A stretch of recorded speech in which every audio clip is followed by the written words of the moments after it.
When I grow up, I want to be a tree, make my home with the birds and the bees. The squirrels, they can count on me.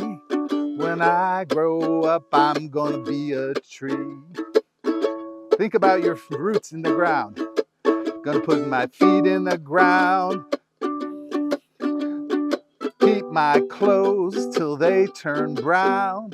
When I grow up, I'm gonna be a tree. When I grow up, I'm gonna be a tree. I'm gonna reach. This is where you put your branches out. I'm gonna reach. I'm gonna reach for the sky. Oh, look it, where's your leaves? I'm gonna reach. I'm gonna reach.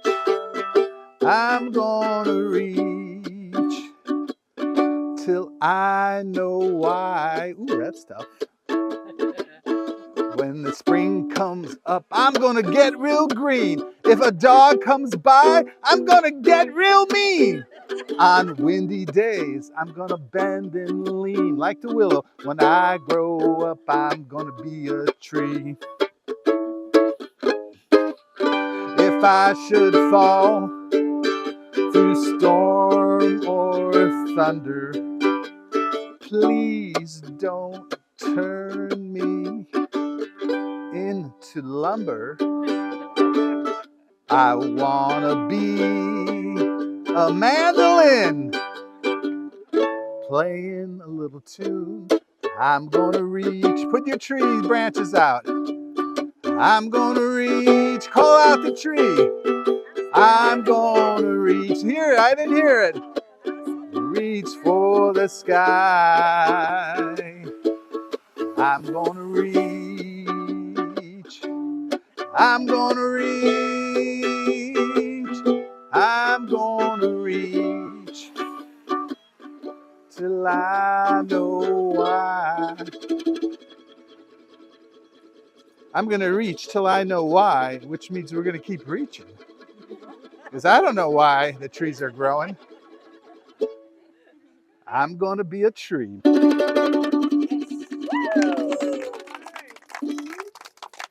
So we're gonna walk, what is it, about half a quarter mile? Good job. You're getting there. Amateur. No, it's good. It's not, is it coming undone? Yeah, I made a lot of it. So if you give an herbalist a place to go on an herb hike, the place that I would choose the first of all is like a vacant field. Because you go into woods or a mature stand of anything, it's going to be less interesting as the vacant field. And so, this is a wonderful park with, look at the history since 1930s. But what we have here is all, we used to call them invasive plants. But I don't like the word invasive. So then some people call them noxious weeds. I don't like that, noxious weeds. So finally a friend of mine coined the right term, foreign exchange plants. They came here, they liked it, and they stayed. And so we see that right here under us. This is some of the most healthy stand of this English plantain.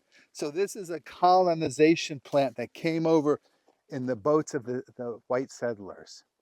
And so my understanding, and maybe First Nations people know more, but my understanding is that many of the cultures call it white man's foot because it's in the Plantago family. Here's the seeds, right? These are the seed stalks. It's Plantago ovatum. And you can tell it's plantain, not the banana kind, but it has 5 ribs, oval-shaped leaves, and it has 5 prominent ribs. You see those? And it has these little flower stalks that come up that are short, like right here.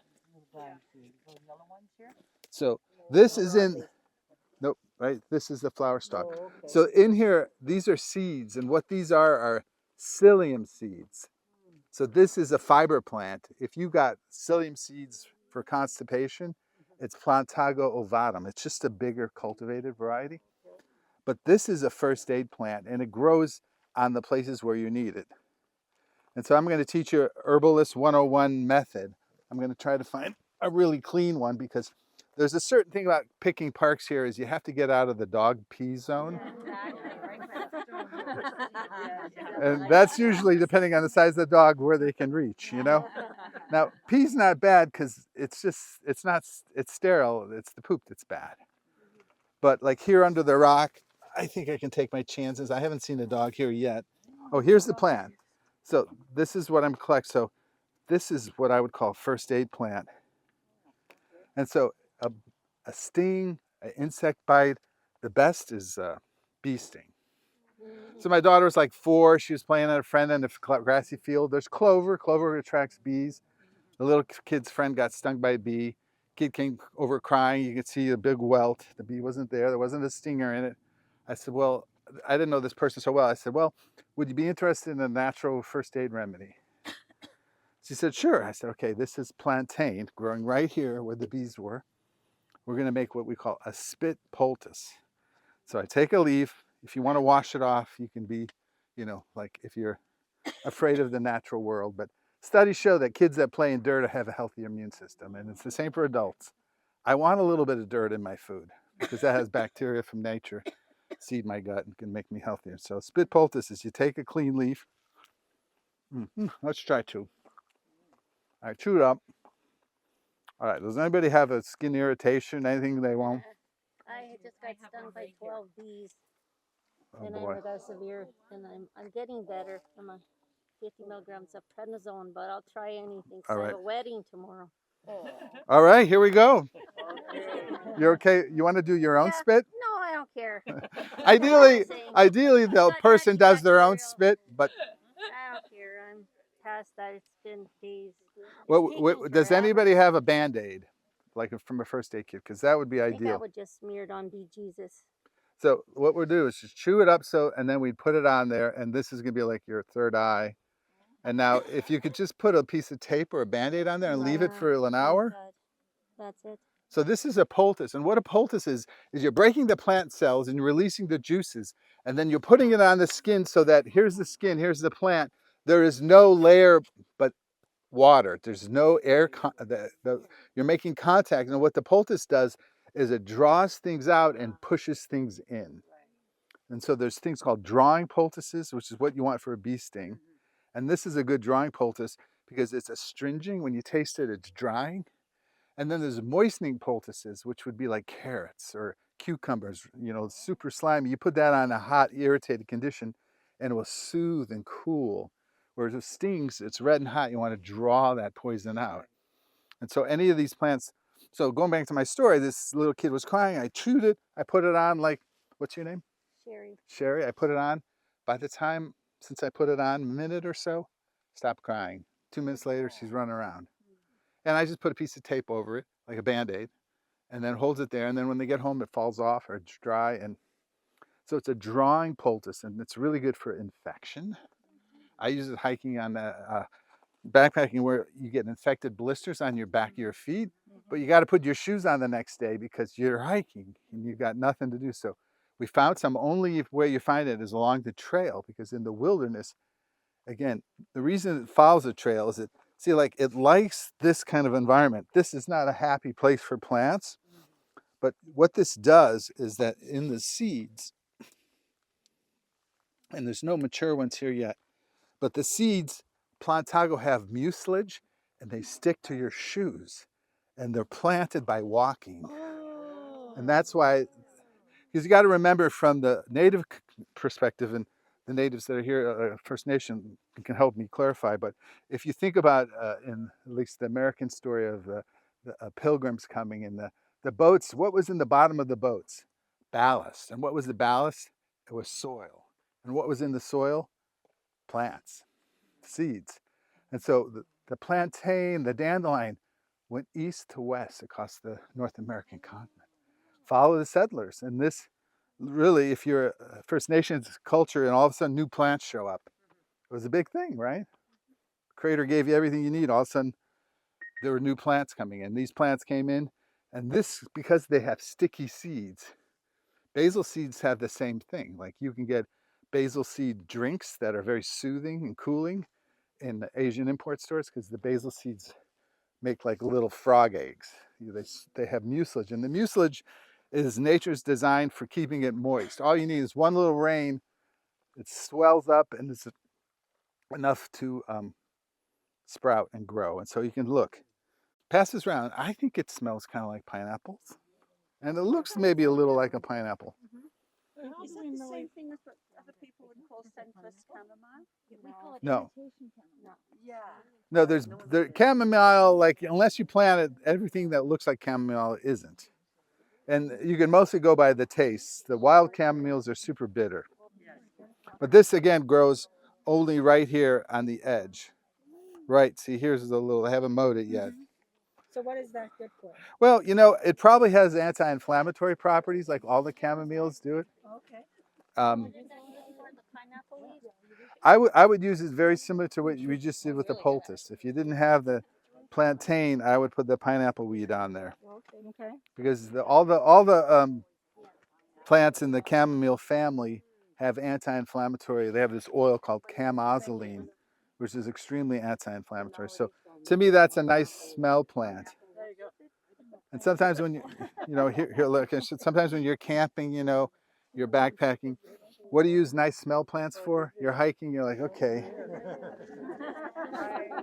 there we go. I'm not so bad, right there. All right, nobody chew on this one, but I'm gonna get my use out of it.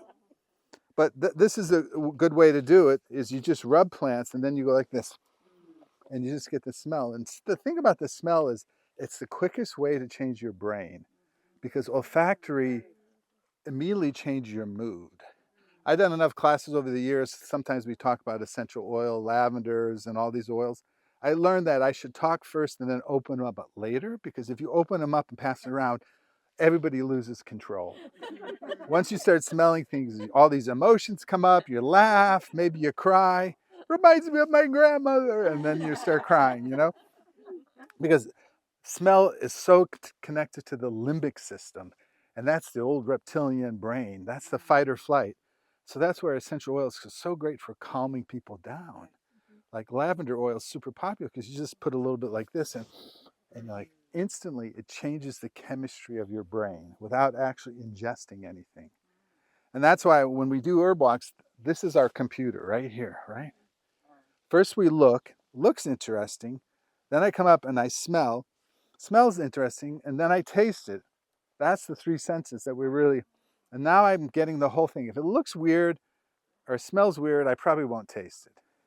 I know enough now, I pretty much taste everything that won't hurt me. And then I'm like, okay. So it passes the test. It looks good, smells good, tastes, doesn't maybe taste good, but it tastes like medicinal or useful. And then the last one is you swallow it, and then you get the bitter sensations on the back of the tongue. And the last thing I think is, if you think about the anatomy of the mouth, there's the hard palate and the soft palate. So the hard palate's above, and the soft palate is like your tongue closes so you don't inhale, and moves food up and down the esophagus. And so if you go over the hard palate and the soft palate, what the soft palate has right above it is anterior and posterior pituitary, which are the master hormone glands. So in my model, what happens there at the very end is you basically barcode read what you're coming in. This is why pills and capsules are really mostly bad, because you get no information. Your body wants information. Nature bats last. You take a pill and you swallow it, your body has no idea. It's like if you put all the food you ate in one day in pills, you'd be eating a lot of pills, and guess what? Your appetite would go way down, because if you look at pills, you got no information. There's no smell. And so this idea with our bodies, with the herbs, is like you should smell, they taste, they should be. And one of my teachers used the method his teacher taught them, and that was the recognition method. And that was the idea, like, this herb may be good for you. And then I would go up to you and say, smell that. And I'd watch her face. And I want to see what her face is going to, she may not like it, but there'll be a certain recognizing the smell. Because if I line up 3 plants that are going to be good for you, for your health condition, there's one you're going to like the smell and taste better. And that's actually how I tell people in the States and here in Canada with legal cannabis. It's like, get the strain that you like the smell of the best, because studies show that will work the best.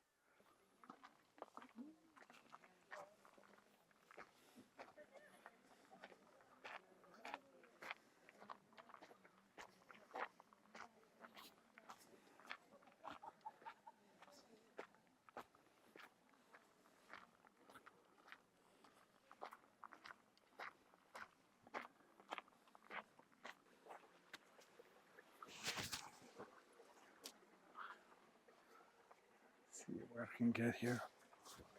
Oh.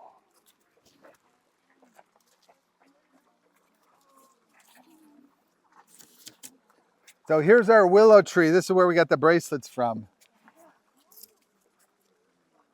I'm going to ask permission to collect a sucker. So these are suckers coming off the branches, and these are the ones you want to cut for fiber. The more they don't have any side branching, the better. See how good this one is? There's no little branches, because when you have side branching, that's going to be a hole in your fiber. So here's what you do. You take the willow from the tree and you garble it by going like this. You take all the leaves off, then you take your pocket knife and you cut off the weak end, and then I take and I strip one piece of willow all the way off. And a good pocket knife is always helpful. And my rule with a pocket knife is buy the most expensive one, because you won't lose it. This cost me $300. So I say, students, you want to use it? They're like, no. You lose it though, you buy it. Yeah. And then I'll just use my fingernails. So I stretch. So this is the key thing now. And this only happens in the spring and early summer, or when the tree is growing right by water. So this is like probably an imported willow, like somebody planted it, like it's not a native. It's, you know, the willow species, they're all salix, S-A-L-I-X. And the species is, they're hybridized, is you got a PhD in botany to maybe even make a good guess. But we peel this off. Now watch this part. This is basically, you can't only do, I'm stripping the fiber in one piece, right? And it's coming off. And what we're going to see is willow's flexibility. Not only is the fiber flexible, but the wood is flexible, right? And I'll pass this around. This is your emergency water source. Feel how wet that is. Yeah. You can see. Like if you're really wanting water, you could lick it like a popsicle, and it's not going to help too much, but it's not going to hurt. Mm-hmm. Oh, yeah. And so what you got to remember about the bark is the bark grows on demand from the inside. So as the tree gets big, the wood gets bigger. And so the way I explain this to younger students is the bark is kind of like yoga pants. If you gain a few pounds, they still work. They stretch, right? And so the bark stretches. And so now I got the plain yoga pants. And even like this, if you needed to tie something up, you break a strap. Like there's very few plants you can tie in a knot. But this is also the medicine. So this, yeah. So like if I wanted the medicine, I would collect this and dry it and cut it up and put it in a tea or an alcohol tincture. And it's super bitter. So let's talk about the medicine. So it has in it the salicylates, which are water-soluble aspirin-like molecules. Now it's not aspirin. Aspirin's acetylsalicylic acid. Aspirin's like 100 times more potent than salicylic acid. The upside is there's no negative effects on your GI tract. There's no bleeding, there's no irritation. They say every time you take one aspirin, you have 1 tablespoon of bleeding in the GI because it's irritating to the gut. Tylenol, all those things are the same way. They all have GI bleeds.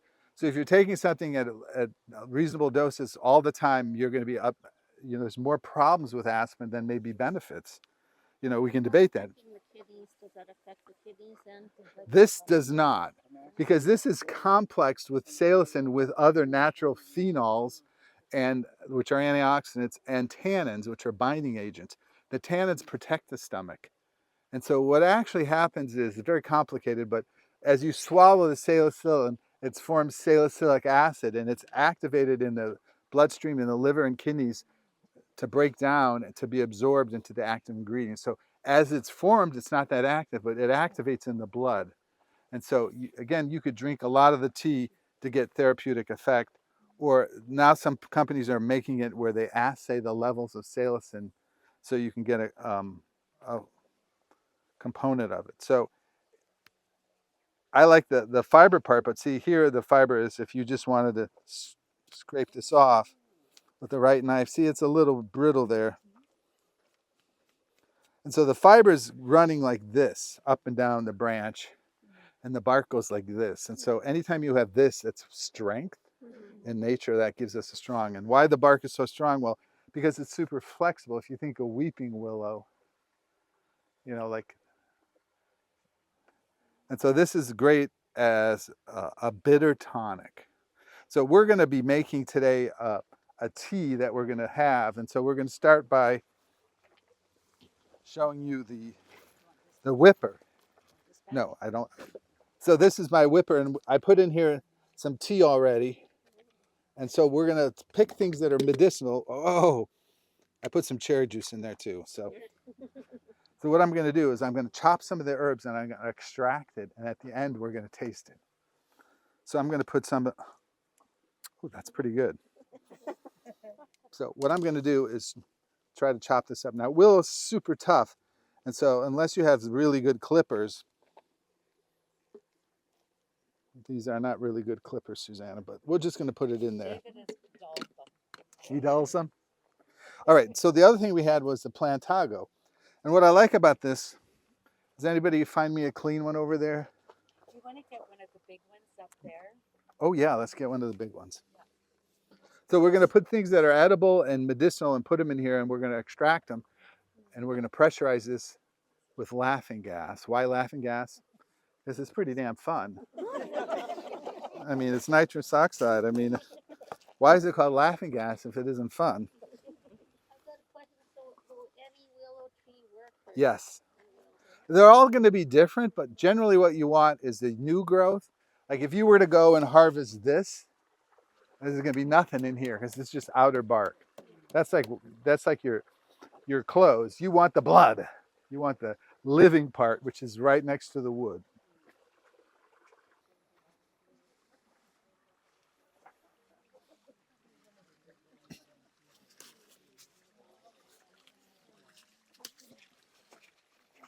See, look how big these get. And see, you can tell they have these little fibers in them. The other people do with them is they use the plantain to make the Band-Aid. And let me give you a good example.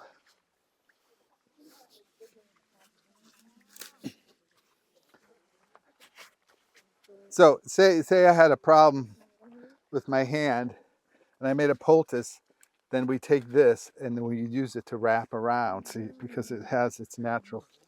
So you could tie it and tuck it under there like that. Do you need to have it wet still? Or you can just use the whole plant like No, you have to make it wet. I was just demonstrating the that? Oh, poultice. okay. I was just So we're going to chop this up and put it in our thing, but let's see what else we can find. To show you some really useful plants here. So what's the number one problem when you want to help people and you want to be herbal sourced? You know, herbalist is basically a title you give yourself. And so the number one problem most people deal with is what? have to recognize the plant. But what is the health problem? Headaches. Headaches. I would say the biggest one is stress. Oh, yeah. No, I guess so, yeah. But I love this idea. Stressed backwards is desserts. I never thought of that. It is stressed backwards. So just think about it. So stress is one. And so we're always looking for plants that can help deal with stress. And nature has a lot of herbs that are very helpful because there's a term they have that the Russians coined called adaptogens. Adaptogens, or I like the term better, resistogens. So what do resistogens do? They're plants that live in harsh climates. I don't know, could we say this is a harsh climate? Not today, but. Yeah. But So the plants that live here are tough. I look at Susanna's garden and I was like, delphiniums love it here. Your garden's, why is that? They're harsh and the deers don't eat them as much because they're super toxin. Like you could eat one and be sick. You know, it's related to aconite. But something about it's harsh. And so the adaptogenic plants, a lot of them come from Russia or Asia. And there are things that have compounds in it that are unique to the plant that when they go in the human body, they have a tonifying effect. They're basically the non-specific immune enhancement. So they don't work in one way, non-toxic, so that you can take it and you won't get a toxic dose. So anything that's a resistogen is really, really helpful. And so there's a plant here on our walk that I have here today that I think is really interesting that I'm going to experiment while I'm here. And it's in the ginseng family. And ginseng has a lot of, you know, crazy overhyped for its effect on sexuality. Well, I'll tell you the number one sexual enhancing aspect to life is health.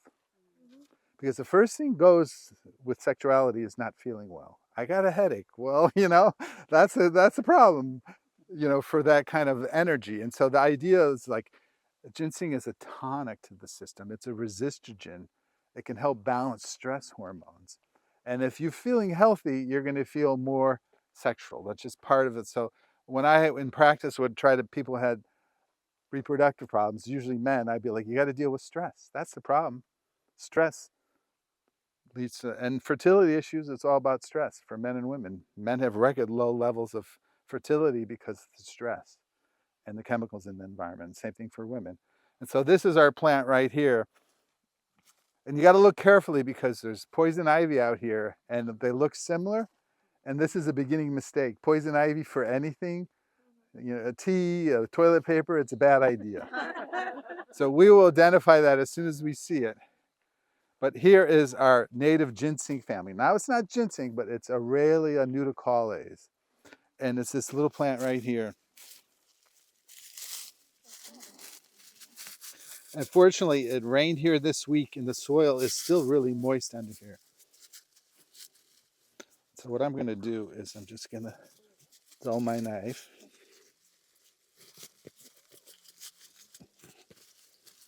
And this is super abundant. And so here's the plant. And what you want to do is, now that kind of looks like ginseng. It has 3 lobes, right? And it has, instead of having a man root, it has runners. So this grows by runners. So if we keep harvesting it, it keeps going out and like this. So it's the rhizome. And so what do ginseng family plants have? They have ginsenosides. Ginsenosides are saponins. And saponins are soap molecules. And you can tell if this has it by taking the root and boiling it in water. So these roots, you want to make a decoction. And you want to boil it. And then you take the tea and you shake it in a glass jar. And if it foams, unusually, like most teas will have a little foam, but this will have a head, like a root beer. That means it has saponins. And saponins are cleansing because it's like eating soap. They basically move things on your cell membranes and they clean the membranes. But the ginsenosides also have a therapeutic effect that, again, and I don't know the specifics of this one, but they all ginseng families, Eleuthera ginseng is in the ginseng family, and that's a Siberian ginseng. Eastern American, and I think Canada has it, right? Eastern, they have Panax cincifolium. How long would you boil the roots for? If it's fresh, like 20 minutes to an hour. So I'm going to gather a couple of these just because I want to put it in our tea, because I think if anything we can get today, it would be resistogens, right? And so just the terminology is roots are like deep medicine, right? It's getting like the concentrated earth energy. Whereas kids, like when I practice, kids would always get flowers like chamomile as a child, lavender. But for chronic health issues, we need like dandelion, burdock, heavy roots. Excuse me, can I ask you a question? Could you dry that to keep it, like, say, you needed to use Yes, it in the winter? saponins are very stable. Thank you. So let's see if I can get another one. Now, if anybody's here from the Mansu Park Service, well, these just came out on their own.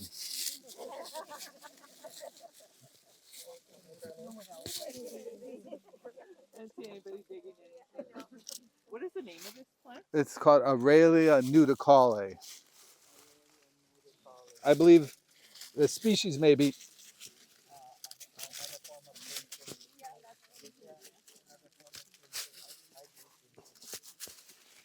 Oh, see, like this one. All right, here's what we're going to do. I got a few roots here. I got my plantain leaves.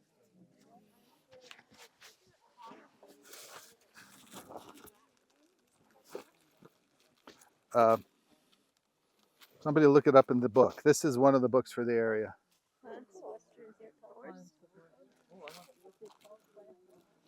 It doesn't look like 100% this area. So I got some clean drinking water. Again, the dirt's not a problem for us, but I'm just going to rinse some of the dirt off.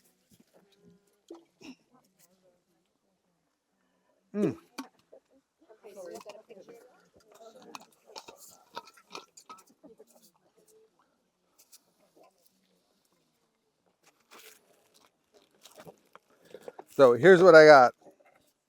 I got this and I got my clippers, and we're just going to clip this into little pieces because things don't extract well without chopping. And so this is what I'm going to do. It's just chop it in as little pieces as possible. And again, thank you, David, for dulling my... I'm going to put a little stem in there. If you dry it, you can just put it in a coffee grinder. It's not that tough. So what's the best way to dry down roots? The best way to dry down anything is in a herb dryer, not set above 95 Fahrenheit, which is what, 35? Because you don't want, like, ovens won't work because they're too hot. A dehydrator. It has to be a dehydrator. And that way, 2 or 3 days till they crisp. I had to bring some because I didn't know we were going to find anything tasty. Oh, it's mint. It's mint. This mint is from Sarah's. Little manicure Kelly. So here's the mint terpene. So mints are very like bright and up. So mint's like alert, enhancing, right? So I'm going to chop it like this, see?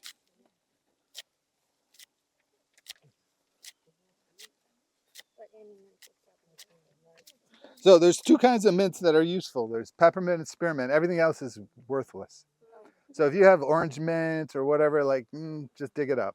Plant peppermint and spearmint. And peppermint's more anti-spasm, cramps, and peppermint's more tummy soothing. That's how I think of them. But the other, they hybridize. So if you have more than one, you eventually get kind of, this to me is more spearminty, but it could have been a hybridized because she said she had both. So what I'm going to do is put it in here now. The whipper has a special thing. It has this little, we're gonna, oh boy, I'm gonna take and put the roots in there. What's that container called that you're using? This is called a whipper. Where can you buy it? Well, in the States, I just say Amazon. Because I'm putting herbs in there, and what I'm essentially doing is I'm going to pressurize it, and I'm going to make a pressurized extractor. Because what I'm putting in there is nitrous, and nitrous has lipophilic components that are going to dissolve the flavor, and the flavor is the terpenes in the mint. And so you're kind of making, you could use CO2 also, and that would be a CO2 extractor. Except if you want to make something creamy, the nitrous works better. CO2 works carbonation. So we're kind of energetically putting a little bit in there because one of the theories that I have in these kinds of models, and the reason I started doing this is that I think in groups like this, as a naturopath, as a doctor, you see a patient, you see another patient. It's like, we got so many problems that individual treatment ain't going to help the world right now. We got to treat everybody. And so whether you like it or not, you're getting treated today. And what is the treatment? We're making it flavorful, but we're giving it a little adaptogenic flair. So we all come home with a little more enlivened immune systems, right? A little more able to deal with the stress. And then you take in your life and you say, I'm going to make some of that. I got mint. And then the next thing you know, you start doing it. And wherever you go in life, drinks are always welcome. And so when I go to a potluck, I bring herbal drinks, spritzers, and I have a whole system and pressurize and kegs, and I get really advanced. I make herbal lemonades and root beers. You can never, people never say no to those. And like, to me, it's more fun than like a omelet or whatever, a quiche. So And you're starting to hydrogenate water. Is that just a scam? Susanna, what do you know about that? Hydrogenated water.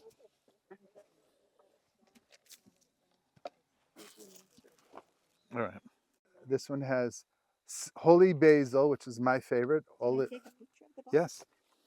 And this is available, I think, in retail around here. Ashwagandha, eleuthero, oats, schizandra.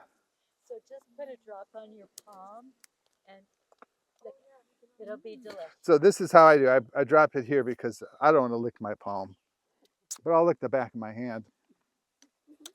And so we're going to drop some of this, but I'll pass it around.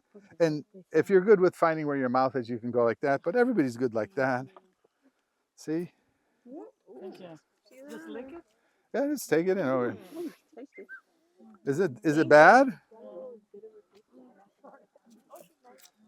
And there's a thing called your anatomical snuff box. If you look like you're going to hitchhike, there's a little box right here. And some people it's really shallow. Like me, it's really shallow. And I take that as I don't need any more medicine. If it's really deep, like look how deep yours is. We better get a second dose there. Anybody else? Arms like that. Here, I'll do it myself. All right, there you go. Give it a second.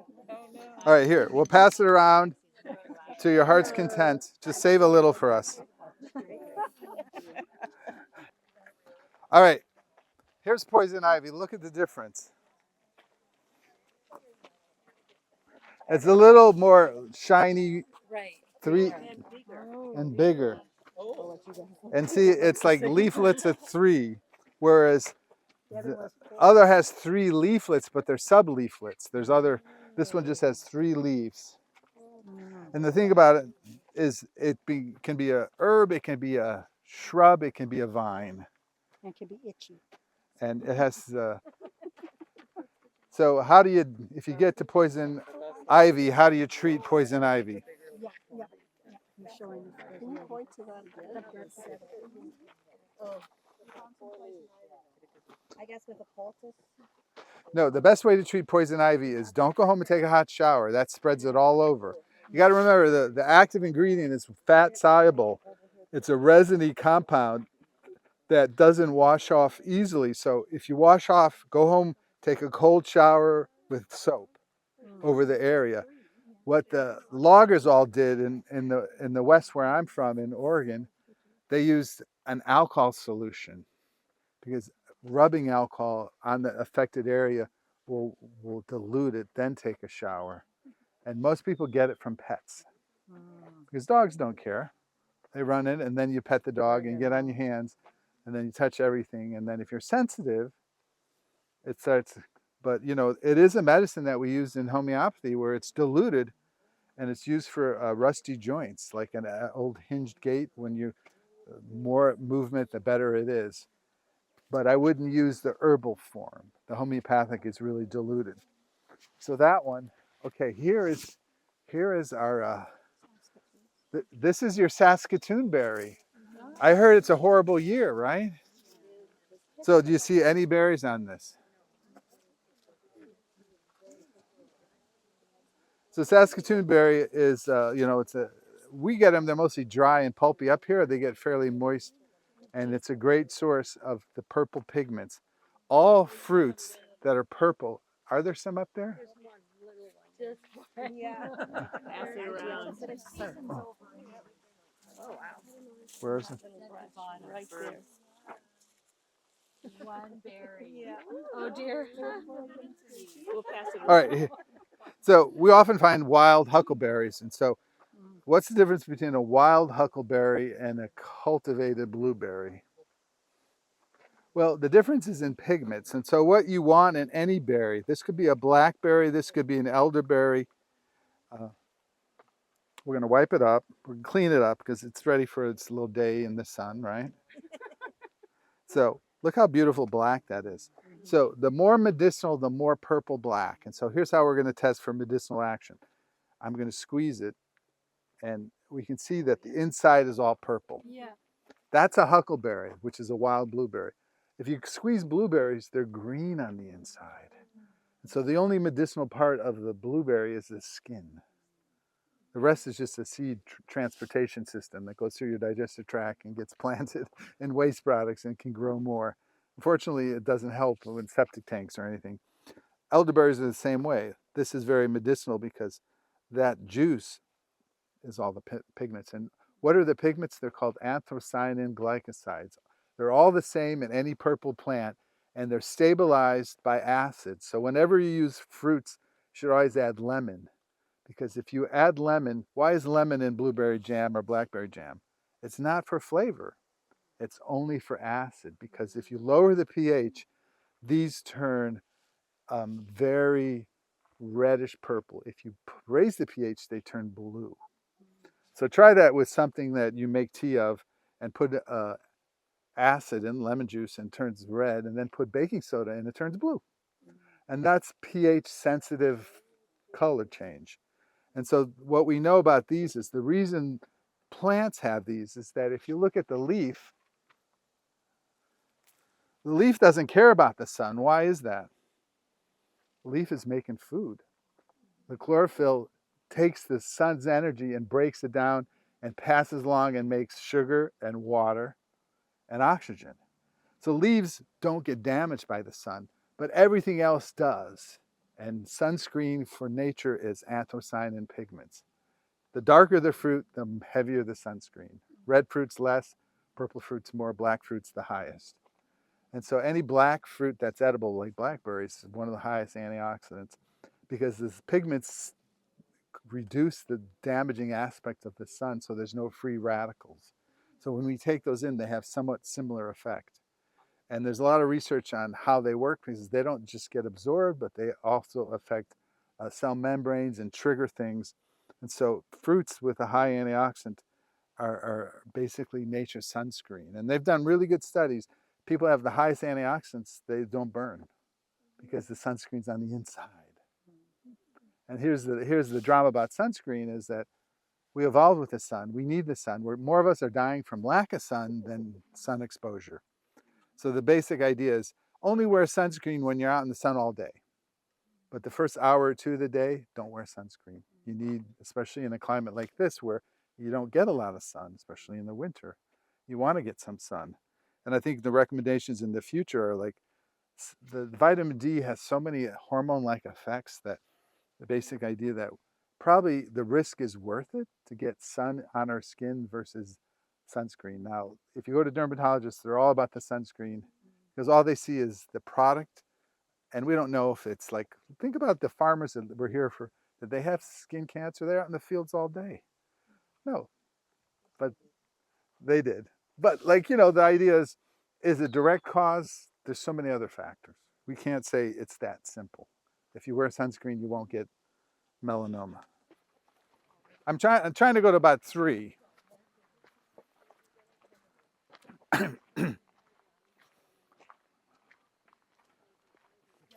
So dandelion is the tooth of the lion, right? Here's the tooth. So anything that's yellow this time of year is not dandelion because dandelion only blooms in the early spring. One big thing, seeds go off, but the root and the leaf is the part that you're using. And so you can also tell that dandelion has white latex. So see when you see it has a white tooth. So the root is used and the leaf is used. Leaf is more of a diuretic, and so like it's a natural form of Lasix. It's high in potassium. You make a tea of the leaf. It was also used as an edible. Like one of the things I like to do, the smaller it is, the less bitter it is. Yeah. So, like you collect it and you can make pesto. And that pesto is essentially oil and herbs. You can make it with basil, but you can make it with parsley. You can make it with dandelion. I like mixing dandelion with some aromatic like pesto. Mix it with the olive oil, with the nuts. I leave the cheese out because you can always add cheese, right? And then you can freeze it when it's in season. And then this is how you get your spring greens. There's more vitamin C in here than an orange by weight, so it's super high in beta carotene. Beta carotene is nature's form of vitamin A. You can't get too much. And so the dandelion greens are super edible. And if we think about wild foods, bitter greens, I like the southern style. And I don't know what in Canada be equivalent, but like fried and lard. The advantages of that though is that fat soluble vitamins come out with fat. So steamed greens aren't as good as oiled greens. So you cook these with garlic and olive oil or whatever kind of fat you have and eat them up, you're going to absorb all the fat soluble vitamins. The roots, what I like to do is make root beer out of them, and you can see the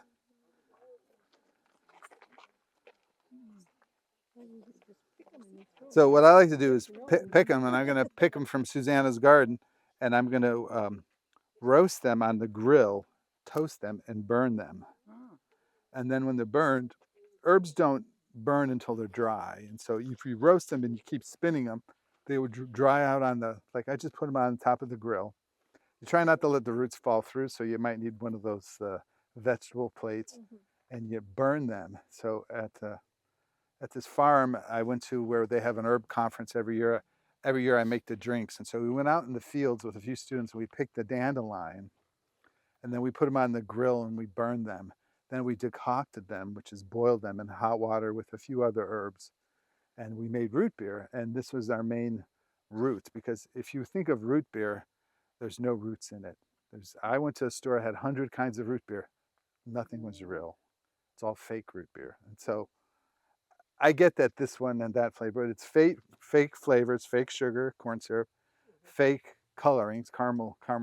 And so make real roots, you have to toast them. And so root beer's recipe is toasted, decocted roots, sugared, flavored ingredients. So like usually citrus, citric acid or citric juice, some type of sweetener. Can't make root beer without sugar, because then it would just be tea, and that's valuable, but it's not that. And then it's pressurized, and usually there's herbs in there that help foaming, and foaming would be like your Aurelia, your native ginseng family. That would give, or licorice also does that. Licorice has saponins in it, and that gives the foaming. And so when you make real root beer, it comes out. American root beer typically was sassafras and wintergreen bark, or birch bark. But sassafras, the U.S., I don't know, can you drink sassafras here in Canada? You can't even get it. I had it once, like 10 years ago, but I haven't seen it since. So I like making burdock and dandelion and citrus. Like orange burdock root beer is really delicious. Super refreshing. Does it taste like the one we buy in the store here? It would be better in my mind. Okay. But for some people, they wouldn't like because it's different. Okay. I mean, there's medicine in there, and so there's a mouthfeel to it, and there's a bitterness. I mean, the sugar covers up the bitterness, but there's a certain level that it may move your bowels. Like I always tell people, this is real medicine. So if you get nauseous or diarrhea, the medicine's working. Okay. Because, it's moving you through your system. Bitters tend to move digestion. And so this is a great bitter. I mean, if you want to taste some of the leaves, you'll be like, this is bitter. And how do bitters work? They stimulate digestion.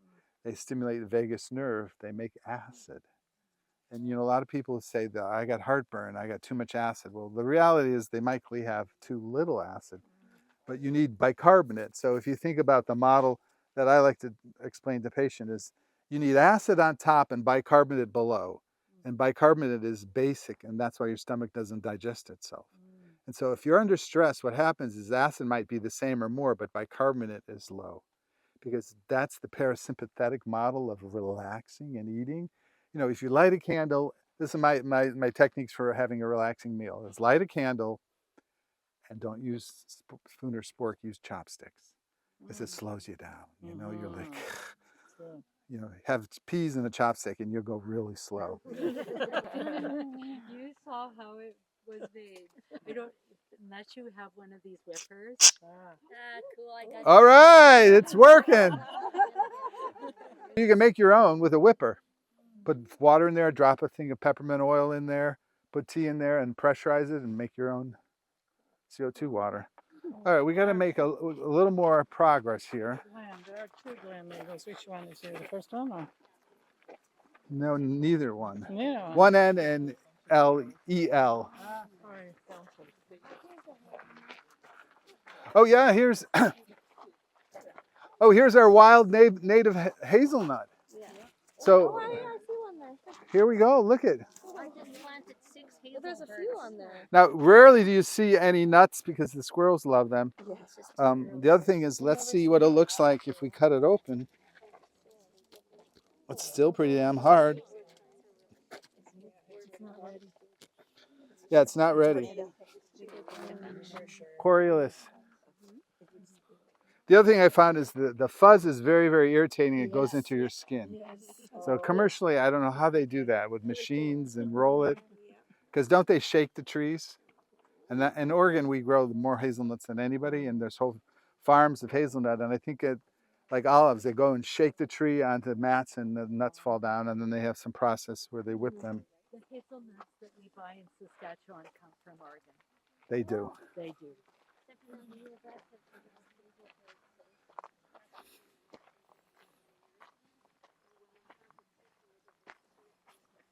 All right, let's stop here for a couple. What about golden seal? Golden seal, is that good for anything? Not that I know of. So here's the native cottonwood. I think this is the black cottonwood. Cottonwood, Populus trichocarpa. And the cottonwoods are really the heart of the spring. Is the spring smell, is the buds of cottonwood. And so the best medicine for the cottonwood is these buds. And so this is the terminal bud, and this is the bud for next year's leaves. And so essentially they are the leaves rolled up. But nature's evolution has made it so that the cottonwood bud has its own protective, because buds are tender and insects love to eat buds. Birds love to eat buds. But this one has its own protective. And what is protective about it? It has resin. If I was an insect, that would gum up my mandibles, so I would avoid it. And so it's super aromatic. So this is great for making your own herbal salve because it's super wound protective, anti-inflammatory, antimicrobial. And so what I do is, this is a winter harvest plant. Here, maybe not winter, because you're not even going outside, are you? No. Yeah, we are. We do. Oh, I mean, yeah, I do come down here. But what you want to find is go by a stream and find a big cottonwood and look for where wind damage, because you have a lot of wind in the winter, right? Yes. And when the cottonwood trees are super soft, like you would never plant a cottonwood in your yard because it's going to fall on your house.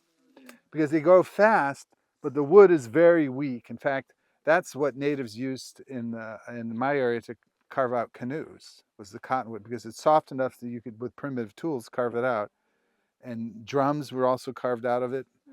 And so, but the buds in the winter are brown like this. Well, this one is kind of dead, but they look more like this than this. And you would take the buds and pick them, and you put them in lard as the best. And you just deep fry them a little bit. You warm them up till they open up and the resins dissolve in the lard, or you can use olive oil. And you strain that out and you have cottonwood bud infused oil. And you add beeswax. And the recipe I always used was 8 ounces of oil and 1.5 ounces of beeswax, about 18% beeswax by weight. What's the recipe again? Just 8 ounces of oil and 1.5 ounces of beeswax. And that will make if you pour that in a jar, it will stiffen up and it'll make cottonwood bud salve. And I saw where was it? Who's the mint lady? Where's Susanna? Sarah. She had somebody's cottonwood bud salve she was selling there. But, what? You made it? And how do you make it? So when do you pick the buds? Early spring. So here early spring means they're still like not opened. But like if you find a tree that's blown down, you can take all the buds. And that's how I collected. Beavers also knock them down. And then you just collect every bud off the tree, because if it's cut down, it will die. Buds will never open. And this resin is really powerful stuff. what is it good for? It's anti-inflammatory and it's a natural wound healer. And so smell that, pass it around. Grab one of the buds and squeeze it. What is triple antibiotic lotion? They're like, well, your wound may get that bacteria and eat your flesh off, so let's put a antibiotic in there. Let's put 2. Wait a minute, 2's not good, let's put 3. What it's basically saying is antibiotics don't work, because now we need 3 kinds. And so this idea, and I think it's really great to teach children, like self-healing mechanism is, you have a wound, it's not a hospital wound, you wash it with soap and water, you put a herbal salve on it, and that forms a barrier so that the dirt doesn't get in there, and it also holds the moisture in so the wound can heal and granulate. And if it has herbs in it like cottonwood, it's just naturally antimicrobial. Cottonwood salve with oil, what kind of oil do you use? Olive oil? Olive oil. Mostly, like cottonwood oils never go bad. I feel like I've had them years old and it still smells good. Like some oils go rancid, but even olive oil won't go rancid once the cottonwood buds are put in there. I have another question. So propolis from bees is actually resin. Is that just as good? Yes, and many say that the bees collect it off of the cottonwood buds. So if you melt that down, that's just. Is as it good? just as good? Yeah, it's just different because it has the bee energy in it, and I don't know if it dissolves as well. Because every time I've done cottonwood buds, there's stuff that goes in the oil, and then there's stuff that's like tar that's on the bottom of your pan. So don't use nice pans. What I have is the kitchen has all the nice stuff, and then when it finally says I'm getting rid of this, I take it to the herb lab, and the herb lab has everything that's broken down from the kitchen because it's going to be sticky and resinous. What was the recipe for the salve again? 8 ounces of cold oil, like olive oil, pour it in a pan, put as many cottonwood buds in there, and then once you strain that out, add 1.5 ounces of beeswax. And then melt the beeswax and pour it into little salve jars. And it's the easiest first aid thing. And so children get the idea, like, why do we need triple antibiotic? Because it's not allowing us to believe that our bodies have a self-healing mechanism, right? And the self-healing is something that your body can do. I mean, 99.9% of wounds you get heal fine. So the claim to fame I've seen it work really helpful and clinically is blood in the urine. Now, if blood is in the urine, you got to understand where it's from. So like if you have a kidney infection, it's bleeding, well, horsetail may help, but it's not a treatment for a kidney infection. But it staunches bleeding pretty well. And I mix this with yarrow and put it into wounds, into a powder. You dry this and grind it up with yarrow, flowers and leaves, and make a powder and just blow it into a wound. And so a friend got in a bicycle accident, had like road rash, where his leg was all, it wasn't bad, but it looked bad. And to stop it bleeding, I put all this herbal powder in there. And they went to the ER and they said, what the hell did you get in your wound? And I said, just tell them it won't get infected. And it didn't, because it staunches the bleeding and it also is anti-infective. And so horsetail, the challenge with using it is it's irritant to the kidneys. Because it has all this, if you think about it, if you dry this and then grind it, it's like sandpaper. And so you could glue it on a piece of paper and it would have herbal sandpaper. And so if you inhale it, it's irritating. If you take it in your body, it's going to irritate the kidneys. And the thing about the kidneys is like you don't want them to be irritated. Like more helpful with kidney problems is mucilages and soothing things because there's irritation. But in practice, clinically, I would, if bladder problems I could work with, but if you had kidney infection, I referred you because kidneys, you're messing with some serious stuff. Remember I talked about the table? Every practitioner has a line like, I'm not going to go there. And I had always had kidneys and eyes. You came in with an infected eye, I'm sending you right to the emergency room. I'm not messing with your vision, right? And there might be a few other conditions that would be there with fertility issues, So this you could dry. A lot of people use it in baths as a tonic for joint issues because it's again high in silica. And some people say silica has a relation with calcium, and so that it can be a calcium tonic. The only thing you got to make sure is that you're getting it from a clean environment. But I didn't talk about it earlier, but let's just talk for a second about this is called wild crafting, right? I'm not growing these things, but I'm harvesting them. Nature does all the work. I come and I just do the. So the wild crafting model is it has to be a local plant that's abundant, and you want to take no more than 10%. And the key thing is don't take it and never use it. So like if you take it home and throw it on the floor and forget about it, you're wasting it. All the cultures that were lived off the land used every part of the animal. They used all the plant parts. So don't waste it, just harvest it. And this one, you also need a clean environment. So it's common to be on the side of railroad ditches. Well, railroad tracks are sprayed, creosote, it's not a place to collect it. Same thing with nettles. You want to collect it in a clean environment. All right, I have power in plants. I'm going to break this leaf and make it float in midair. Ready? So I put here, oh, look at the power.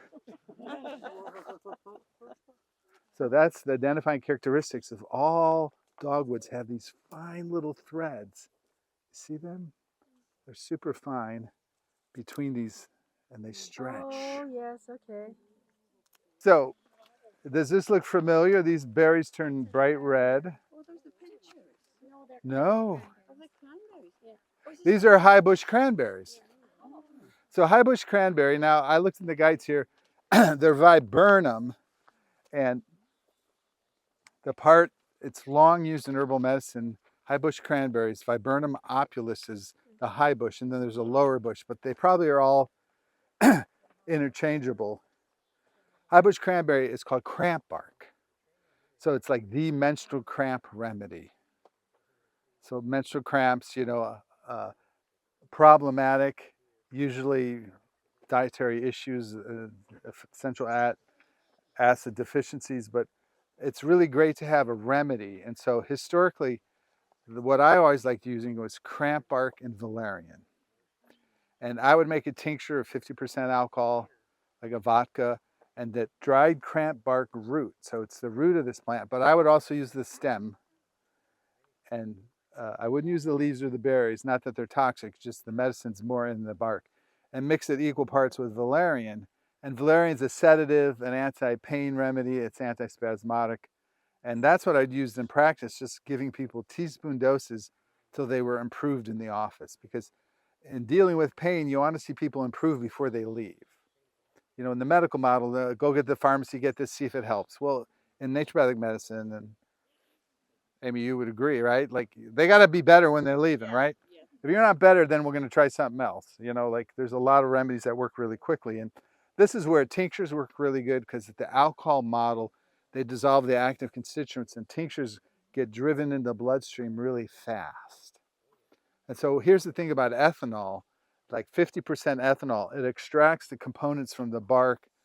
It extracts lipophilic, things that are not water soluble. So teas can be useful, but if you ever do teas for your health, you have to drink a lot of tea because if a plant was water soluble, every time it rained, it would dissolve. So there are water soluble components in there, but the really interesting compounds are usually not that water soluble. The resins, the terpenes. And so a tincture will get those, and that way you can clinically mix. I can pour half an ounce of cramp bark, half ounce of valerian, shake it up, label it, and then people would take up a teaspoon's about 5 mils, and so 5 mils every hour until there was improvement. And so it could be menstrual cramps, it could be GI cramps, it could be any kind of a sports cramp, any kind of pulled muscle. And this cramp bark is historic. Like if you look up Viburnum opulus, which is what you have here, I mean, it's historically huge. We don't use it as much because it's so hard to get. Locally, it's not abundant where I live. Right. You want the roots, right? So you have Yes, to it's dig the up root holes bark. really You have to fast dig and up the. shame. But I would experiment with the bark of this. And I just want to see if it has a smell. Cramp bark has it.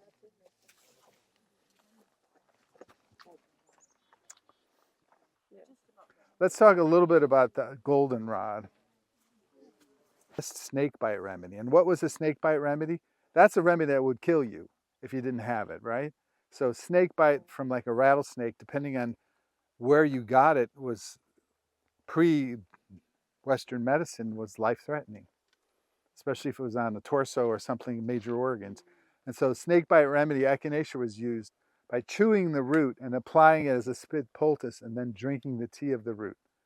And the old doctors, the old herb doctors at the turn of the century, there was a doctor named the Lloyd brothers, and there's a guy named Felter, and he had seen it work so many times on snake bite. He said, I'll bring the snakes and I'll bring the remedy and I'll get bit in front of you and treat myself to show you how it's going to work. He was so adamant that it was basically our sepsis remedy. Now, as naturopaths and herbalists, we don't see sepsis because we have a tiered system that you'd go straight to the hospital or the emergency room. But turn of the century, pioneers, settlers, sepsis was, the farmer's tractor fell on them, or you got a deep cut and it got infected, and sepsis leads to gangrene, and gangrene leads to amputation. And So how so, do you make it? so this you would make a tincture of the whole flowering plant like So this. it'd be like 50% vodka, right? Yeah, I would probably dry it. Stopped you from talking. One problem when you give an herb talk is don't eat too many plants because they're going to get caught in your throat. But nature has this way of having 3 or 4, a dozen systems that will back each other up. Because these are all compounds a plant makes to keep you from eating it, to keep deers from eating it. So these are called allelopathic. They're compounds olive leaf makes that keeps other olive leaves from growing near it. So it keeps its resources in that certain area. So it's really important when we look at the things that we have to identify. Ooh, there's one with a. We didn't talk about these thistles. Echinacea is just an immune system booster, right? Kind of Which thing. one? Echinacea. Yeah, echinacea would be your sepsis remedy. So, like, it would also be. There is a couple of studies in Europe, and when I worked for many herb companies in the States over the years, and in like 2000, echinacea rocketed to fame. Everybody couldn't get enough. I started digging up the prairies for echinacea. Now we only recommend using purpurea, which is easy to grow, purple coneflower. You can use the seeds, you can use the flowers, you can use the leaves, you can use the root. When I worked for a big U.S. herb company, they made what they called super echinacea, which is all 4 parts: seeds, leaf, flower, and root. And they mixed equal parts, I think, and they made that a tincture, about 60% alcohol. So I had a base of cherry juice, lemon, and a little honey, and then we added the herbs in it. We added the peppermint. We added the, help me out, the plantago. We added the aurelia. We added a little bit, what was that last? Little willow. And then I added like half the bottle of the stress mix. So this is going to be a really adaptogenic. So I brought my little shot glass. And so this is going to come out. Let's see how it comes out. So this is actually more of a foam. Is that what it's supposed to be? Yeah, I think you can use your hands. Thank you. Great, thanks. Thank you. Should I use my hand? Thank you. Thank you.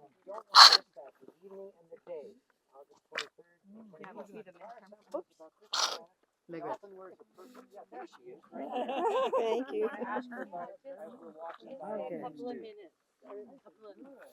All right, so this, actually I made a foam. There's a little bit of gum in here that made a foam. This is what we're going to put on top of our drinks, but a different one.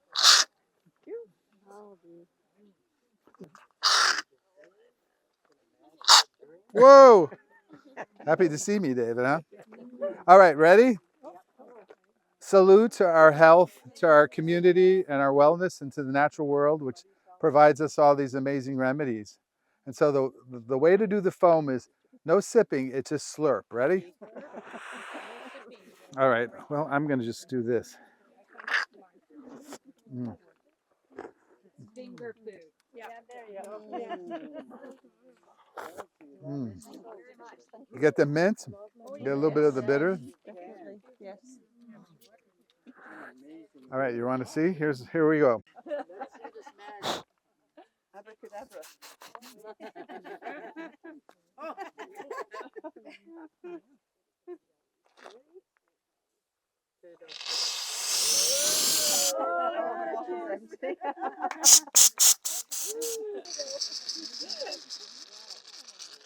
And this is how you know it's done. Who's ready for a little more?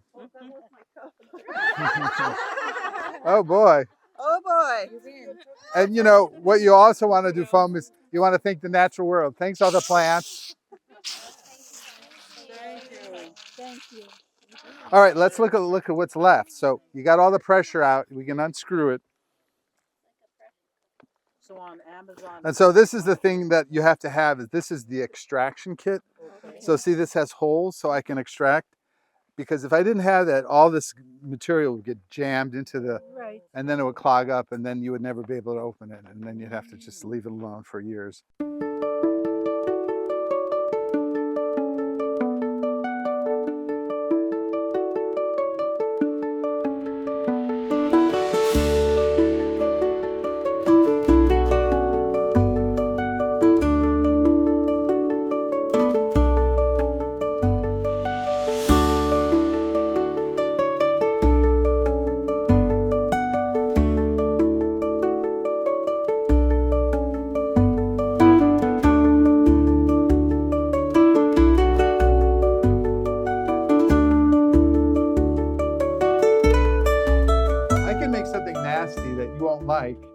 It might help you, but the art of being an herbalist and a naturopath is make something that can help you that tastes good. And so over the years, studying herbal medicine is like how to bring out this and that flavor. And so my two things I made today kind of balance. One is the beautiful raspberries here in Saskatchewan that Dr. Sharenko has in her garden. I opened her freezer and it's like literally all raspberries, golden, red. And so I made a raspberry mint, and the mint is actually right from this garden right here. It's a spearmint.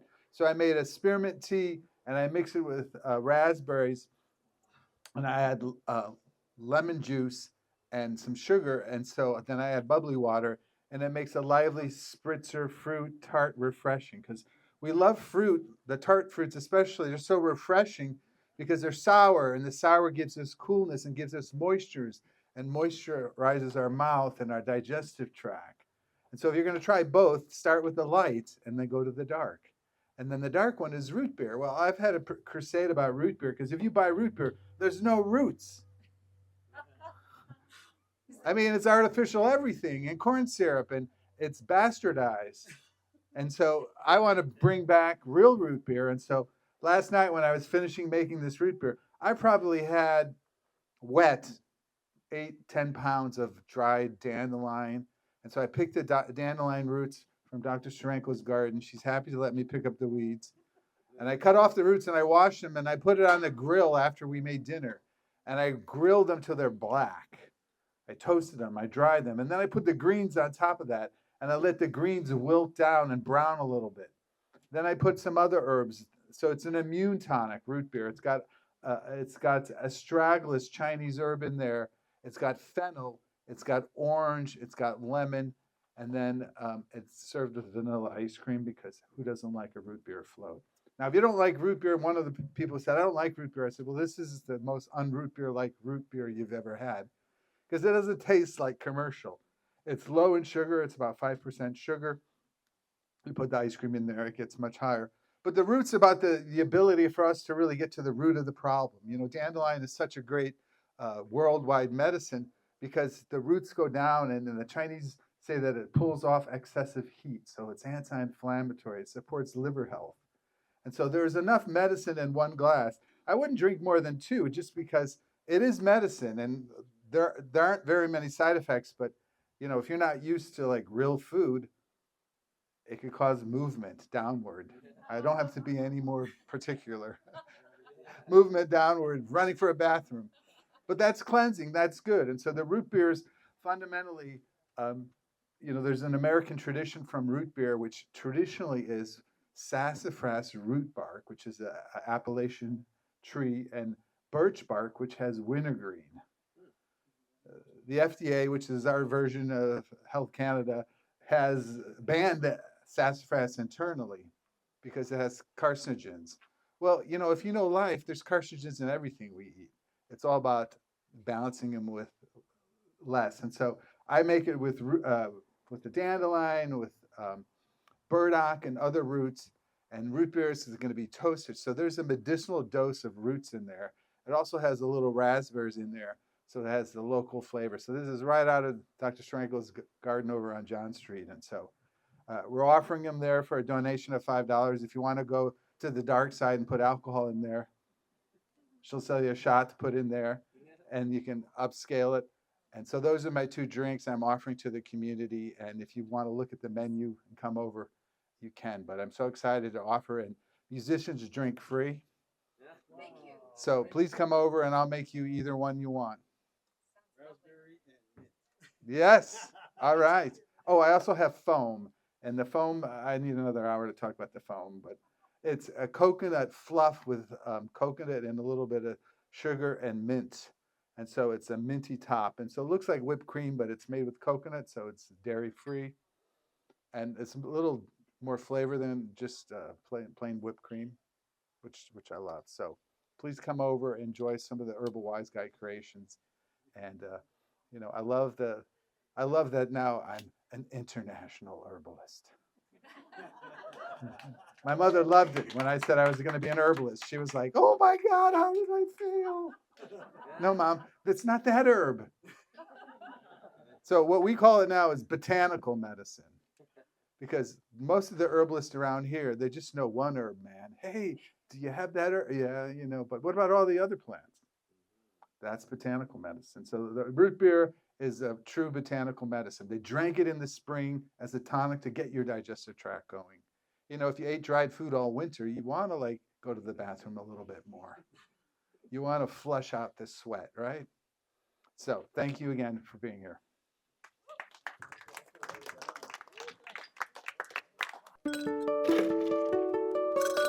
All right, we're making raspberry mint, little ice.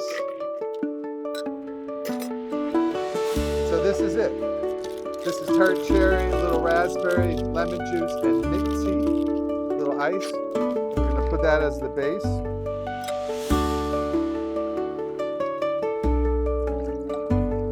Now cherry is super vibrant with red colors because it has a compound that's an antioxidant called C3G, cyano-3-glucoside, and that is found in all the fruits, and it's an antioxidant, so it stabilizes cell oxidation. And you know what oxidized cells? Sun, bad food. So from that, I made a homemade raspberry sorbet. It's raspberries, honey, and a little bit of ginger. And that adds a little extra raspberry goodness.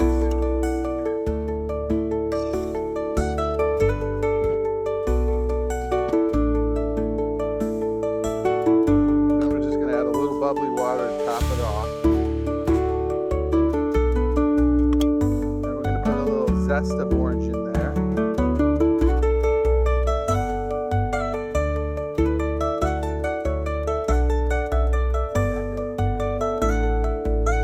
Yeah, that's a $300 knife right